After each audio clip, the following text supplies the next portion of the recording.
again with Knit for Brains, and we're back. I'm home. We just came off of this 3-week-long road trip where I saw all those great yarn stores, and we got to visit and, you know, pick up some yarn, show them a little bit of love and all kinds of stuff, but we're back. And this is a big change because now my husband's retired. So before it felt like we were just on vacation, but now we're home and I am losing track of days. Like, I don't know if today's Saturday or if it's Tuesday. I work very part-time now, and but he's home. So, you know, I kind of figure he's home. It's a weekend, but that's not the case. Anyways, today is Work in Progress Wednesday, or WIP Wednesday. And let me just tell you, can I tell you how much I really hate WIPs? There's a reason in my mind why you put it away, why you just forget, you get bored, you know, something else looks more appealing, more exciting, and you just like put it away and you forget about it.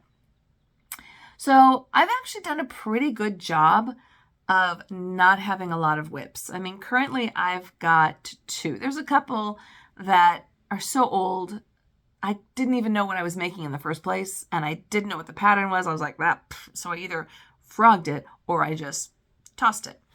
But there's a couple, 2 in fact, that I figured, you know what, I got to do it. One of which is this guy right here. This is the 2022 Temperature Cal. And I'm pretty happy with myself that I'm even getting it done in the following year. This was a Toni Lipsey pattern, and what you do is for each square, instead of doing it row by row, which is what typically you do with a lot of the temperature cals, this one is a big square and you just go around in a square, which I love granny squares. That's kind of what this is. Plus, you use the linen stitch, which I love the linen stitch. It's got this really great look to it, but it's also super simple. And so each square represents a month, and then you outline it in white. And then you, at the end of it, you go around the edges in each one of the colors that you used in your project. Now I'm going to be honest with you. I finished the squares. I was very excited. I was able to stay on track until about October, halfway through September in 2022. I was on track. And then the wheels just fell off. I think I started doing other projects, more stuff for the channel, and I just stopped. So when I got back from the trip, I said, that's it. I got to finish it. So I finished all of September and October, November, and December. I did all of it and it's done. And then sewing it together didn't take that long. Now I'm in the process of doing all the different colors around the edges. And I'll include some videos here so you can say, what the heck is she talking about? Because I was doing my work in progress each week, showing progress. What I used for this particular project is this Wool Ease cake, and I really liked these. It's only a weight of 3, so it's light. It does have some wool in it. It is 80% acrylic and 20% wool, and I had 4 colors of this. So I had Strawberry Shortcake, which I use for a lot of my summers.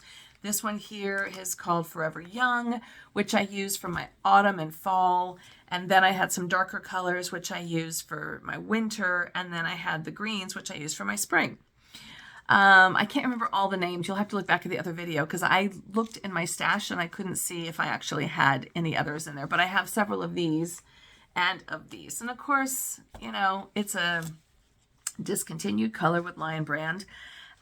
Maybe you can find it on the secondary market, but I liked it because it's nice and soft, has a little bit of wool going on with it, but it's also a weight of 3, so I thought it was good to make a blanket, and I really liked the colors. So I'm going to get up close and personal so you can actually see what this looks like. I absolutely love it, but it's huge. My husband was like, it's so big. I'm like, and it's only getting bigger because I have to do all the borders around it. So let me show you what this looks like up close. Okay, so we started way down here. This was January. So you can see there's some warmer months in the green. And then we went up into February. And then we have March, January, February, March, and this is April. Then we went over to May, getting into the warmer May, June, July, August, and here we went in September, and I know that that's my birthday month, so I used a little bit of a brighter color in the center. They said you can do that. September, then this is October and November, And then we finished out up here in December. So you can see how the colors went more to those wintry colors as we went into the autumn.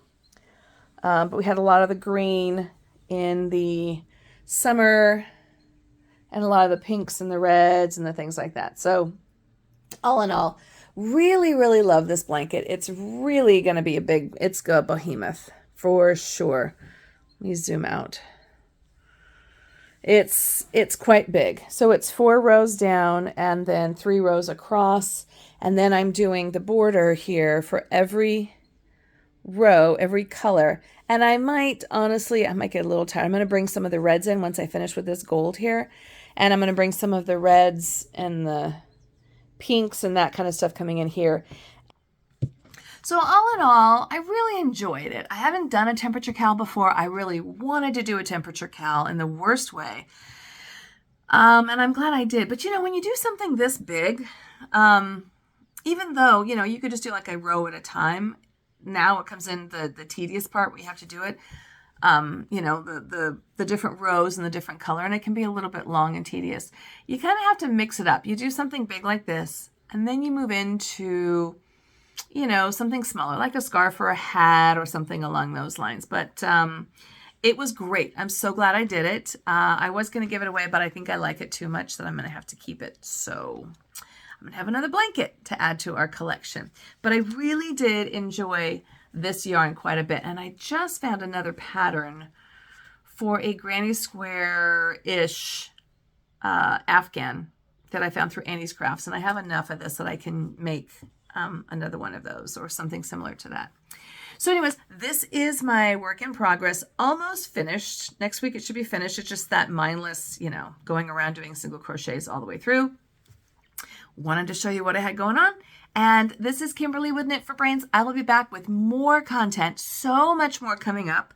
I'll be doing a tour of my craft room. I think I will. It's a craft room, right? So it's going to be a little messy, but I love it. And all more to come. So thanks so much for watching. Thanks for liking and subscribing. I will include the pattern for this Afghan. It's a Toni Lipsey pattern along with the yarns that I use. But again, you're going to have to go and seek them out somewhere and then go from there. So thanks for watching. Like and subscribe. Hit that notification button so you make sure you get all the videos that I've got coming out. And I'll see you soon.